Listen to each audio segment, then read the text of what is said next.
Hello everyone. இன்றைக்கி இந்த வீடியோவில் பார்த்தீங்கன்னா குதிரைவாலி அரிசியில் பொங்கல் செஞ்சுருந்தாங்க. அதை பற்றி தான் பார்க்க போகிறோம். இந்த டம்ளரில் ஒரு டம்ளருக்கு அரை டம்ளர் பாசிப்பருப்பு எடுத்து ஊற வச்சுக்கலாங்க. ஒரு 10 மினிட்ஸ் மட்டும் ஊற வச்சுட்டு குக்கரில் நம்ம இதை வேக வச்சு எடுத்துக்கலாங்க. இது கூட பச்சை மிளகா, கொஞ்சோண்டு இஞ்சி, கொத்தமல்லி தழை இது எல்லாத்தையும் ஆட் பண்ணி ஒரு 2 விசில் வர்ற வரைக்கும் நம்ம வேக வச்சு எடுத்துக்கணுங்க. அதுக்கப்புறம் சட்னிக்கு எப்பவும் போல் கடலை, மிளகு, கருவேப்பிலை இந்த மாதிரி தேங்காய் இதெல்லாம் போட்டு சட்னியும் அரைச்சி வச்சுக்கலாங்க. சட்னி தாளிக்கிறதுக்காக கடுகு, உளுந்தம்பருப்பு போட்டு கருவேப்பிலை இதெல்லாம் போட்டு தாளித்து எடுத்துக்கலாங்க. பொங்கல் நல்லா வெந்துருச்சுங்க.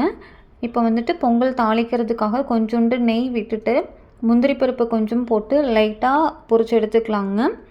இதுக்கப்புறமா நம்ம மிளகு, சீரகம், கருவேப்பிலை இதெல்லாமே சேர்த்து தாளிச்சுக்கலாங்க.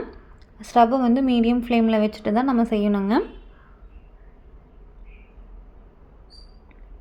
இப்போ நமக்கு குதிரைவாலி பொங்கல் ரெடி ஆயிடுச்சுங்க. டேஸ்ட் சூப்பராக இருந்துச்சு. நீங்களும் இந்த மாதிரி செஞ்சு சாப்பிட்டு பாருங்கள். இந்த வீடியோ உங்களுக்கு பிடிச்சிருக்கு அப்படின்னா லைக் அண்ட் சப்ஸ்கிரைப் பண்ணிவிட்டு உங்கள் ஃப்ரெண்ட்ஸ் அண்ட் ஃபேமிலிக்கும் ஷேர் பண்ணுங்கள். தேங்க்யூ.